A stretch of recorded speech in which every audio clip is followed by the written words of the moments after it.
gente vai falar um pouquinho mais sobre o assunto com um jornalista que mora no sul da Flórida, Henrique do Vale. Henrique, bom dia e obrigado por nos atender.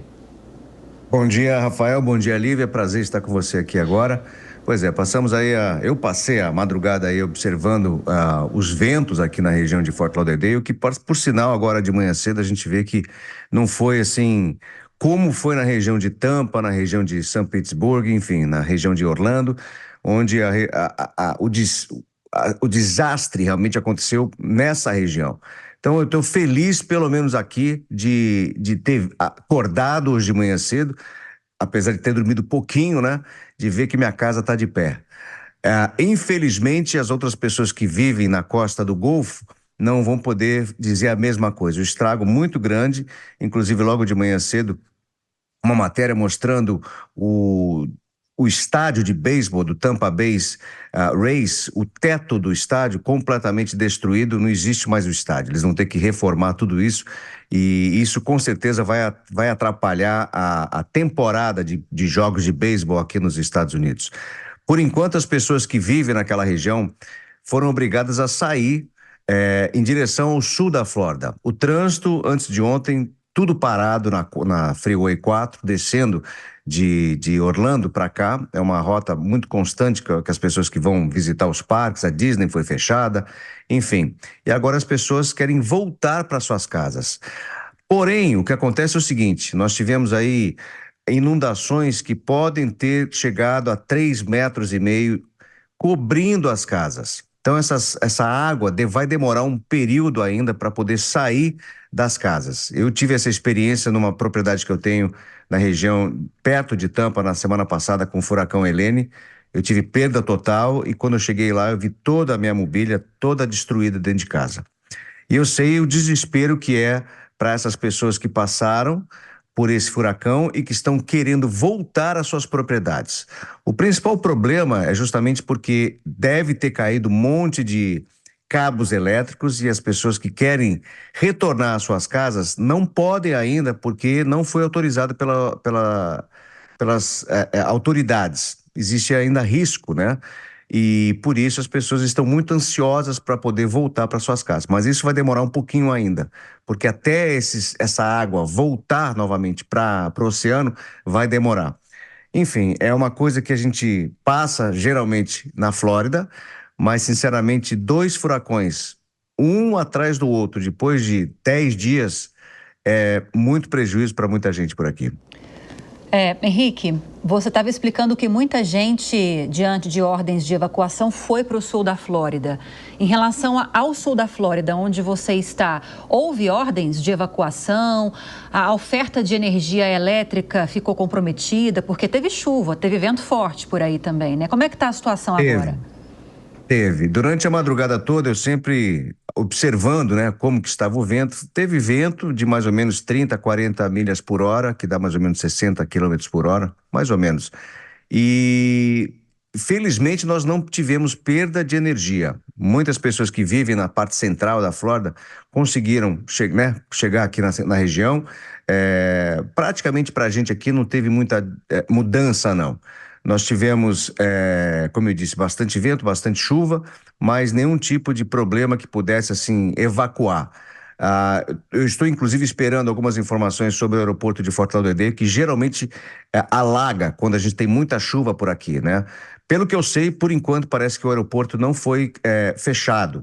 O que aconteceu em Orlando e também aconteceu em Tampa. E agora, como eu disse, as pessoas esperando aí um ok do governo, do prefeito lá de Tampa, o prefeito de Orlando, para ver quando que essas pessoas podem começar a retornar às suas casas, porque por enquanto não tem o que fazer, não tem o que fazer. Henrique, bom dia. A gente tem visto muitas pessoas deixando a região de Tampa, a região de Orlando, indo principalmente em direção ao norte do estado. Queria saber se aí, para o lado de Fort Lauderdale ou mais ao sul, você tem acompanhado essa movimentação também de pessoas indo em direção ao sul, como tem sido também a questão do abastecimento, né? Muitos postos de gasolina já sem combustível para abastecer os carros. Pois é, até ontem, 1.300 postos de gasolina já não tinham mais combustível, né? E o governo diz que não existe falta de combustível. O problema é que a dificuldade dos caminhões chegarem nesses locais. Então, as pessoas que vieram para a Flórida sabendo desse problema, tomaram a providência de sair dessas cidades que estariam sendo afetadas pelo Milton com antecedência, né?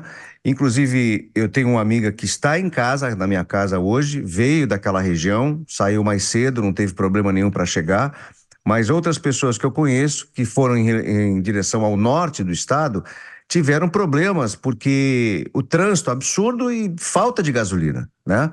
Outro problema também é com relação aos carros elétricos, porque os carros elétricos, eles têm estações de carregamento e algumas dessas estações estavam sem eletricidade. Então, assim, as pessoas desesperadas para conseguir chegar no destino final e sem como carregar os seus carros elétricos. Sem contar ainda, inclusive, com o perigo, né? Porque nós tivemos, inclusive, durante o furacão Helene, vários carros de carros elétricos que estavam parados nas garagens das casas, que com a inundação acabaram pegando fogo e colocaram fogo nessas propriedades todas. Então, assim, um constante temor, vamos dizer assim, né? E preocupação do que pode acontecer. Então a gente fica naquela ansiedade para ver o que vem, porque a gente não sabe. A gente fica esperando aqui e esperando sempre que seja o menor possível o prejuízo. Mas muitas vezes isso não acontece. Para fechar, inclusive hoje, só para você ter uma ideia, na região de Dunedin, onde eu tenho essa casa, eu fui obrigado a retirar todos os móveis da minha casa. E quando você precisa de ajuda nessa hora, você não tem ajuda, porque todo mundo está passando pelo mesmo problema. Todos esses móveis, geladeira, máquina de lavar, secar, foram todos colocados na calçada para que a cidade pudesse recolher todo esse entulho. Só que, como teve muita gente que teve esse tipo de problema, a cidade não conseguiu resgatar e limpar todas as ruas. Então você imagina só o que deve estar hoje lá, com esses ventos superando a 150 km por hora. Então, assim, a minha preocupação vai ser quando que eu posso retornar à minha casa e ver se houve mais estragos ainda, né? Então, essa é a preocupação principal, principalmente na região de Tampa, que ficou, assim, com esse problema gigante de coleta de lixo do furacão anterior, que não foi coletado ainda, e depois chega o Milton com essa força de vento absurda, como eu disse, com ventos superiores a 150 km por hora. Henrique, eu queria que você fizesse uma avaliação, sua impressão, o ímpeto, a tendência de reconstrução mesmo ou cansaço e abandono dessas regiões aí que estão sempre sendo atingidas por furacões? Pois é, o que eu vejo aqui é que os americanos, eles adoram a Flórida, adoram as praias, é um lugar muito bonito, com certeza, mas já existe aquela preocupação, eu fico ou eu vou? Um dos principais problemas é que as pessoas que vivem aqui há muitos anos, principalmente os idosos, eles não têm seguro das suas casas. Por quê? Porque, na verdade, essas casas já estão quitadas. Geralmente, os americanos financiam as suas propriedades e, quando você financia uma propriedade, é necessário que você tenha um seguro obrigatório. O banco requer isso. E essas pessoas, como já estão com as suas casas quitadas, elas não precisam do seguro. Só que, antigamente, a gente não via a frequência, como a gente está vendo agora, do número de furacões. Então a gente via durante a temporada agora, do jeito que está acontecendo, a gente está vendo um atrás do outro. Então essas pessoas não têm para onde ir, elas não têm o dinheiro suficiente, são aposentadas para poder arrumar as casas, mas elas querem permanecer aqui na Flórida. Então é um problema muito sério, porque as pessoas que estão sofrendo com esse tipo de problema estão determinadas a sair do estado, né? E a gente está vendo isso. E o problema maior é o preço das propriedades por aqui, que tem aumentado, e o problema do seguro. Depois do Milton e depois da Helene, o que vai acontecer? Muitas empresas de seguro não vão mais estar segurando essas propriedades que foram atingidas pelo furacão, que são propriedades mais perto da água, né? Essas, então, vai ter uma dificuldade muito maior de conseguir seguro. As outras que estão mais para dentro, longe da praia, com certeza o valor do seguro vai aumentar drasticamente, pelo menos 20%, 30%. E isso dificulta muito a vida do americano, principalmente aquela pessoa que está aposentada. Então essa é uma realidade que a gente está encontrando no estado, apesar de muita gente querer vir morar na Flórida pelo fato de ter uma temperatura muito agradável, muito parecida com o Brasil, né? Mas tem esse problema do furacão que está se tornando cada vez pior a cada ano. Henrique do Vale, ao vivo e direto da Flórida. Henrique, muito obrigado, boa sorte para você por aí, a gente volta a conversar. Muito obrigado, até mais.